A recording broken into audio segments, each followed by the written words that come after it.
बिस्मिल्लाहिर्रहमानिर्रहीम। नाज़रीन अस्सलाम वालेकुम। मैं हूँ इमरान वसीम। नाज़रीन, इस प्रोग्राम के आगाज़ में सबसे पहले तो Supreme Court of Pakistan, Sindh High Court और पेशावर हाई कोर्ट से 3 बड़ी अहम ख़बरों की तफ़सीलात आपके साथ हम शेयर करेंगे। और ये नाज़रीन ख़बरें आप और मेरे मुतल्लिक़ा हैं, यानी पाकिस्तान के अवाम से मुतल्लिक़ा हैं। तो सबसे पहले तो इन 3 अहम ख़बरों की डिटेल्स आपके साथ हम शेयर करेंगे और फिर पाकिस्तान तहरीक-ए-इंसाफ़ के लिए एक अच्छी ख़बर भी है, जहां इमरान खान के ख़िलाफ़ एक और अदालती फ़ैसला। वहीं पाकिस्तान तहरीक-ए-इंसाफ़ के लिए अच्छी ख़बर क्या है, और उस अच्छी ख़बर में इमरान खान के जो नए लीडर हैं पाकिस्तान तहरीक-ए-इंसाफ़ के, वकील रहनुमा शेर अफ़ज़ल मरवत, वो उस अच्छी ख़बर में कैसे और कहाँ पे फ़िट हो रहे हैं, ये तफ़सीलात भी अभी कुछ देर में आपके साथ हम शेयर करेंगे। लेकिन सबसे पहले जो मैंने अदालती ख़बरों का हवाला दिया, उनकी तफ़सीलात आपके साथ हम शेयर करेंगे। तो नाज़रीन, सिंध हाई कोर्ट में आज एक खातून दरख्वास्त गुज़ार जिनका नाम है सुमेरा मोहम्मदी, उनकी जानिब से PIA की निजकारी को चैलेंज किया गया था। इस दरख्वास्त में वज़ारत कानून को, वज़ारत ख़ज़ाना को और सिविल एविएशन के साथ दीगर मुतल्लिक़ा इदारों को फ़रीक बनाया गया। और इस दरख्वास्त में कहा गया कि जो निगरान हुकूमत है, उसके पास निजकारी करने का कोई अख्तियार नहीं है। और इस दरख्वास्त में एक और नुकता भी सिंध हाई कोर्ट के सामने रखा गया कि PIA जो है वो पब्लिक प्राइवेट कंपनी है, तो इसकी निजकारी तो सिरे से हो ही नहीं सकती। दरख्वास्त में कहा गया कि इतने बड़े फैसले अगर करने भी हैं तो निगरान नहीं, ये मुंतखब हुकूमत के करने के काम है, ये फैसले मुंतखब हुकूमत ही कर सकती है। और इस दरख्वास्त में कहा गया कि जो न्यूयॉर्क में पाकिस्तान का रोज़ वैलेट होटल है, उसको भी फ़रोख्त करने की जो है वो बात की जा रही है, जिस पर जस्टिस अकील अब्बासी साहब जिन्होंने इस केस की समाअत की, उनकी जानिब से कहा गया कि असासे फ़रोख्त करके हम खुश होते हैं कि मुल्क में सरमाया आ गया, लेकिन ये सिलसिला कहाँ पे जाके ख़त्म होगा, कहाँ पे जाके ये मुल्क के जो असासे हैं इनको सेल आउट करने का सिलसिला है, इसका इख्तिताम कहाँ पे होगा। और फिर जज साहब ने यह भी पूछा कि PIA को तबाह करने से कैसे रोका जा सकता है, और अगर निजकारी कमीशन के ज़रिए ये निजकारी का अमल हो रहा है तो फिर तो ये निजकारी का अमल कानूनी है। तो अदालत ने 12 दिसंबर को जो मुतल्लिक़ा फ़रीक हैं, जिनके मैंने नाम आपको गिनवाए, वज़ारत कानून, वज़ारत ख़ज़ाना और सिविल एविएशन और दीगर फ़रीक़ैन से जवाब तलब कर लिया है। लेकिन इसमें पाकिस्तान के अवाम का क्या ताल्लुक़ है? अब आपका सवाल तो होगा। तो नाज़रीन, आप ये देखें कि जहाज़ की पाकिस्तान इंटरनेशनल एसेट तो पाकिस्तान के अवाम का है, लेकिन ये सवारी किसकी है? ये नाज़रीन एलीट की सवारी है, अमीरों की सवारी है।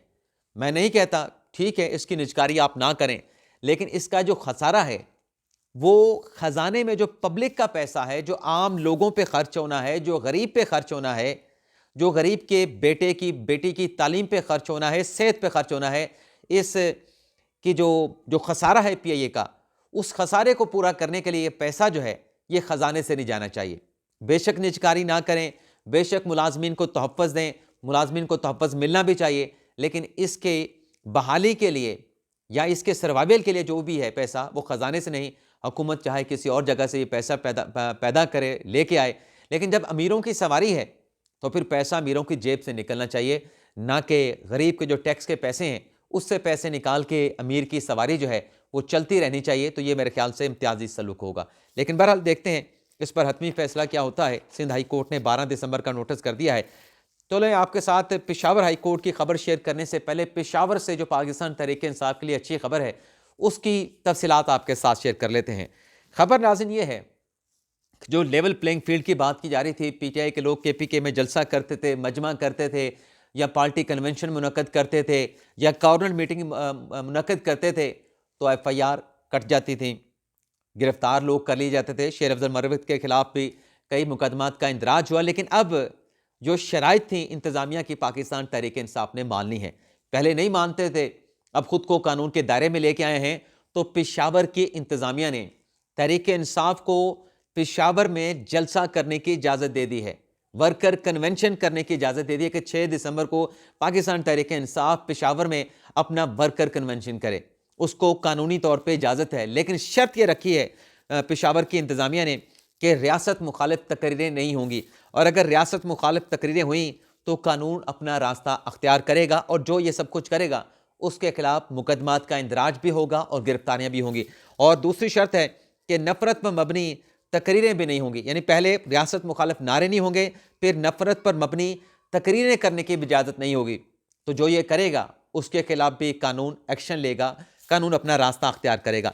इसके अलावा असलहा की नुमाइश और जो ज़ाब्ता अखलाक है जो तय किया जाएगा इंतज़ामिया और PTI के माबैन जो तय होगा, उसकी खिलाफ वर्जी भी बर्दाश्त नहीं की जाएगी। तो एक अच्छी खबर है। और आजकल आपको पता है, जैसे मैंने कहा कि इस अच्छी खबर में मरवत साहब कैसे फिट होते हैं, तो KPK में इमरान खान साहब के कहने के ऊपर मरवत साहब कन्वेंशन कर रहे हैं और उन कन्वेंशन से खिताब भी कर रहे हैं। तो ये इस खबर में भी मरवत साहब फिट आ रहे हैं। पेशावर में वर्कल कन्वेंशन होगा, तो आजकल तो सोशल मीडिया की PTI के सोशल मीडिया की डार्लिंग है शेर अफजल मरवत साहब, तो उनके भी इस जलसे में, इस वर्कर कन्वेंशन में मरवत साहब की बल्ले बल्ले होने का इम्कान है। लेकिन अगर जो ये शराइत हैं कि रियासत मुखालिफ नारे या नफरत में मबनी तकरीर हुई, तो फिर कानून शेर अफजल मरवत साहब का भी पीछा करेगा। अगली खबर नाज़रीन पेशावर हाई कोर्ट से है। खबर नाज़रीन यह है कि जो गैस की कीमतें बढ़ाई गई हैं 8 नवंबर 2023 को, उसके खिलाफ आज पेशावर हाई कोर्ट का 2 रुकनी बेंच, जिसमें जस्टिस अब्दुल शकूर साहब इसको हेड कर रहे थे और दूसरे जो रुकन थे सैयद अरशद अली शाह साहब थे, और इस केस में शुमाइल भट्ट साहब पेश हो, जो कि साबिक एडवोकेट जनरल है खैबर पख्तूनख्वा के। उनकी जानिब से कहा गया कि ये जो हालिया गैस की कीमतों में इजाफा किया गया है, इसकी कोई माजी से मिसाल नहीं मिलती। इससे आवाम पे बोझ पड़ेगा और जो KPK की इंडस्ट्री है, जो सनतें हैं, उस पर भी बोझ पड़ेगा। तो अदालत ने इस केस में जो गैस की कीमतों में इजाफा किया गया है, इसका नोटिस लेते हुए सरकार से 13 दिसंबर 2023 तक जो है वो जवाब तलब कर लिया है। अब आ जाते हैं सुप्रीम कोर्ट से एक बड़ी अहम खबर आपके साथ हम शेयर करने जा रहे हैं, और आज के दिन में ये खबर आपको कहीं नहीं मिलेगी, किसी मीडिया पे नहीं मिलेगी, पेशावर हाई कोर्ट वाली। वैसे तो ये पेशावर हाई कोर्ट वाली भी नहीं मिलेगी, सिंध हाई कोर्ट वाली आपको मिल जाएगी, लेकिन ये जो सुप्रीम कोर्ट की खबर है, ये मैं गारंटी से कह रहा हूँ आपको किसी नेशनल मीडिया पे नहीं मिलेगी। उसकी वजह सोशल मीडिया पे मतीउल्लाह जान साहब ने एक ट्वीट किया है। उस ट्वीट के बाद इमरान खान साहब ने खामोशी अख्तियार की है, ज़रा हाथ अपने कंट्रोल किए हैं, तो आज ये खबर किसी की नज़रों तक नहीं पहुंची, मीडिया पे हाईलाइट नहीं हुई, मीडिया पे रिपोर्ट नहीं हुई। तो खबर नाज़रीन ये है कि जो फाटा और पाटा की जो घी और स्टील इंडस्ट्री है, जिस पे सेल टैक्स पे छूट दी गई थी, लेकिन उस घी और स्टील की इंडस्ट्री पे, क्योंकि जब ये फाटा का इंजमाम हुआ, फाटा पाटा का, तो हुकूमत ने एक कॉन्स्टिट्यूशन अमेंडमेंट करके वहाँ पर जून 2023 तक सेल टैक्स से उस इंडस्ट्री को एग्जेम्प्ट कर दिया। लेकिन अब इस इंडस्ट्री पे, घी और स्टील की इंडस्ट्री पे सेल टैक्स का जो है वो इतलाक किया गया, जिससे आज सुप्रीम कोर्ट के 4 रुकनी बेंच ने इस केस की समाअत की। और समाअत करने के बाद पेशावर हाई कोर्ट की जो सीपियाँ थी, जो पिटीशन थी पेशावर हाई कोर्ट के फैसले के खिलाफ, जिसमें पेशावर हाई कोर्ट ने सेल टैक्स बरकरार रखा था, उसके खिलाफ अपीलें एक्सेप्ट कर ली हैं। और जो सेल टैक्स का नफाज है फाटा पाटा में घी और स्टील इंडस्ट्री के ऊपर जो सेल टैक्स का नफाज है, उसको कलदम और गैर मुसावी करार दे दिया है। तो एक नाज़रीन ये खबर होगी। अब आ जाते हैं कि अच्छी खबर क्या है पाकिस्तान। अब अच्छी खबर तो आपके साथ हमने शेयर कर ली, इमरान खान साहब के खिलाफ एक और फैसला, ये क्या मामला है। तो नाज़रीन इस पे आने से पहले एक पाकिस्तान तहरीक इंसाफ की कोर कमेटी ने एलामिया जारी किया है, और एलामिया नाज़रीन इस नुक्ते पे जारी किया गया जो आज अकबर एस बाबर समेत 9 PTI के साबिक मेंबरान की जानिब से जो इलेक्शन कमीशन में तहरीक इंसाफ के इंट्रा पार्टी इलेक्शन को चैलेंज किया गया है। इस इकदाम पे जो आज दरखास्तें इंट्रा पार्टी इलेक्शन के खिलाफ तहरीक इंसाफ के खिलाफ दायर हुई हैं, कोर कमेटी ने एक एलामिया जारी किया है। तहरीक इंसाफ की कोर कमेटी ने कहा है कि ये जो दरखास्तें आई हैं, दरअसल ये तहरीक इंसाफ जो कि मुल्क की बड़ी सियासी जमात है, उसे इंतखाबात से दूर रखने की साजिश है। इसमें शुक्र अल्हम्दुलिल्लाह कि लंदन साजिश का नाम नहीं लिया कि नवाज शरीफ की साजिश है, सिर्फ ये कहा गया है कि इंतखाबात से दूर रखने की साजिश है। जनरल बाजवा पे साजिश का इल्ज़ाम नहीं लगाया। और फिर कहा गया कि ये जो अकबर एस बाबर साहब अचानक से मंजर यहाँ पे आए हैं, तो ये इसी सिलसिले की कड़ी है कि तहरीक इंसाफ को इलेक्शन लड़ने से रोका जाए। और कहा गया है कि इलेक्शन कमीशन की जिम्मेदारी है कि वो गैर जानिबदार रहे और अपनी गैर जानिबदारी को बरकरार रखे, और ये जो दरखास्तें आई हैं, इन दरखास्तों की हौसला शिकनी करें। अब ये एलामिया जारी करने की कोई ज़रूरत नहीं। अगर तो तहरीक इंसाफ जो इंट्रा पार्टी इलेक्शन करवाए हैं, जो कि इलेक्शन नहीं सिलेक्शन है, गैर सरकारी तंजीमें तहरीक इंसाफ के इंट्रा पार्टी इलेक्शन पर सवालात उंगलियां उठा चुकी हैं, तो अगर तहरीक इंसाफ ये कह रही है, जैसे उनके न्याजुल्लाह नियाज़ी साहब ने कहा, अपने नए चेयरमैन बैरिस्टर गौर साहब ने कहा, बाकी PTI के रहनुमाओं ने कहा कि इलेक्शन हमने ठीक करवाया है, तो फिर डरना किस बात का। रिकॉर्ड आपका आ चुका है, दरखास्तें अगर आपको इलेक्शन से दूर रखने की साजिश हैं, अगर इसमें कोई मवाद नहीं होगा आपके खिलाफ, आपने इंट्रा पार्टी इलेक्शन ठीक कराया है, गौहर साहब ठीक चेयरमैन तहरीक इंसाफ मुंतखब हुए हैं, और जो उमर अयूब साहब हैं वो ठीक सेक्रेटरी जनरल मुंतखब हुए हैं, और जो सूबाई सदूर मुंतखब हुए हैं वो बिल्कुल ठीक हुए हैं, ये सारा प्रोसेस ठीक है। आपने इलेक्टोरल फहरिस्तें भी बनाई थी, आपने पैनल भी ठीक तश्कील दिए थे, और नेशनल कौंसल से भी ये वोटिंग वगैरह आपने करवाई है, तो फिर आपको डरने की ज़रूरत नहीं। लेकिन अगर आपने ये सारा प्रोसेस ठीक नहीं किया तो फिर ये ख़तरा, ये खदशा तहरीक इंसाफ के लिए रहेगा कि इस केस में पीटीआई के खिलाफ कुछ भी हो सकता है। लेकिन ये सब कुछ कानून के मुताबिक हुआ, तो किसी को अगर इलेक्शन कमीशन पे एतमाद नहीं तो फिर हाई कोर्ट भी है, सुप्रीम कोर्ट भी है, सब कुछ रिवर्स हो जाएगा। लेकिन अगर सब कुछ आपका ठीक है, लेकिन अभी तक बहुत सारे ऐसे जहन, बहुत सारे ऐसे लीगल माइंड्स, दानिश्वर और गैर जो सरकारी इदारे हैं वो कह रहे हैं कि इस इलेक्शन के ऊपर क्वेश्चन मार्क है। अब आ जाते हैं आदिल राजा से मुतल्लिक जो खबरें चलती रहीं कि लंदन पुलिस ने उनको गिरफ्तार किया है, तो लंदन पुलिस ने आदिल राजा की गिरफ्तारी की तरदीद कर दी है। लंदन पुलिस ने कहा है कि क्योंकि आदिल राजा लंदन में नहीं रहते और लंदन पुलिस सिर्फ लंदन की हदूद के अंदर कार्रवाई करती है, तो हमने तो गिरफ्तार नहीं किया। और जो एक बयानिया बनाया जा रहा था वो बयानिया झूठा, बयानिया दम तोड़ गया कि इलेक्शन ताख़ीर का शिकार इसलिए होंगे कि वजारत ख़जाना ने इलेक्शन कमीशन को पैसे नहीं दिए।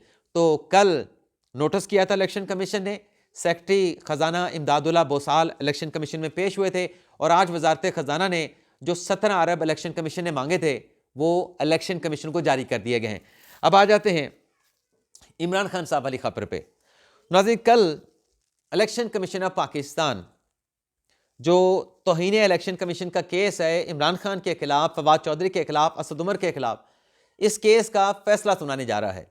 दिन 12 बजे फैसला सुनाया जाएगा, और आज से चंद रोज़ पहले वजारत दाखिला की रिपोर्ट पे अदालत ने यह फैसला महफूज किया था। फैसला इस नुक्ते पे महफूज हुआ था कि जो बार बार इलेक्शन कमीशन इमरान खान के प्रोडक्शन आर्डर जारी कर रहा है कि इमरान खान को पेश करें, इमरान खान को पेश करें, ताकि इमरान खान पे, असद उमर पर, फवाद चौधरी पे जो तौहीन इलेक्शन कमीशन की कार्रवाई है उसको आगे बढ़ाया जाए। लेकिन वजारत दाखिला ने, अडयाला जेल के हुकाम ने, जेल सुपरिटेंडेंट ने रिपोर्ट पेश की कि सिक्योरिटी कंसर्न्स हैं, इमरान खान की ज़िंदगी को खतरात लाकें तो उनको पेश नहीं कर सकते। तो इस पे वजारत दाखिला को नोटिस किया था, सेक्रेटरी दाखिला पेश हुए थे।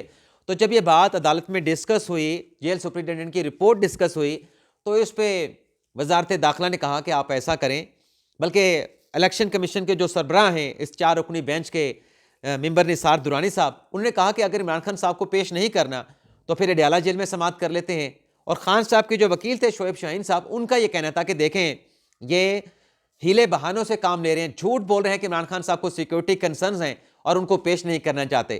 तो मेंबर निसार दुरानी ने कहा था कि आज आपको जो वजारत दाखिला की जेल सुपरिटेंडेंट की रिपोर्ट है वो आपको झूठ लग रही है कि इमरान खान साहब की जो ज़िंदगी है उसको ख़तरा लाहक नहीं, तो ये बहाने तराश रहे हैं। तो इससे पहले आप बहाने क्या करते थे, आप खुद कहते थे कि इमरान खान साहब की जान को खतरा है, खान साहब पेश नहीं हो सकते। अब वही बात वजारत दाखिला करी, आप कह रहे हैं झूठ बोल रहे हैं, तो इसका मतलब है आप भी पहले झूठ बोल रहे थे। अगर आज वजारत दाखिला बहाना बना रही है, पहले आप बहाना बना रहे थे। तो इस नुक्ते पे इलेक्शन कमीशन ने फैसला महफूज किया था कि आया कि ये जो तौहीन इलेक्शन कमीशन की समाअत है अडयाला जेल में की जाए, या फिर हुकाम को हुक्म दिया जाए, सिक्योरिटी के इदारों को हुक्म दिया जाए कि इमरान खान साहब को कल पेश करें। तो कल जो भी फैसला आया वो किसी सूरत में इमरान खान साहब के हक में नहीं होगा, चाहे वो इलेक्शन कमीशन में वो इमरान खान साहब के केस की समाअत हो, क्योंकि अगर इलेक्शन कमीशन में पेश करने का हुक्म दिया गया तो इमरान खान पे तो फर्ज जुर्म लगनी है, खान साहब को चार्जशीट किया जाना है इस तौहीन अदालत केस में। लेकिन अगर अडयाला जेल में गया तो फैसला मजीद वर्स होगा। और इसमें अभी तक इमरान खान साहब ने कोई गैर मशरूत माफ़ी भी नहीं मांगी। माफ़ी मांगे तो हो सकता है कि मामला यहीं पर ख़त्म हो जाए। लेकिन अगर अडयाला जेल के हवाले से जो रिपोर्ट पेश की है, वजारत दाखिला की जो रिपोर्ट है, जेल सुपरिटेंडेंट की जो रिपोर्ट है, अगर ये मामला इसमें फैसला इलेक्शन कमीशन कल ये करता है कि अडयाला जेल में समाअत करेंगे, तो ये खान साहब का अडयाला जेल में तीसरा ट्रायल होगा।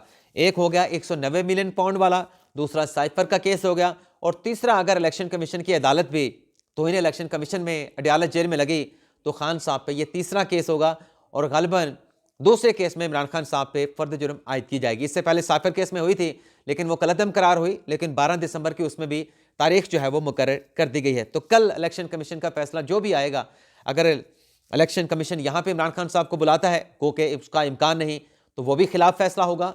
अगर यहाँ पे बुलाता है तो भी इमरान खान साहब के खिलाफ फैसला होगा। लेकिन देखते हैं कल इलेक्शन कमीशन का जो फैसला है उससे निकल के क्या सामने आता है। इजाज़त चाहते हैं नाज़रीन, अल्लाह हाफ़िज़।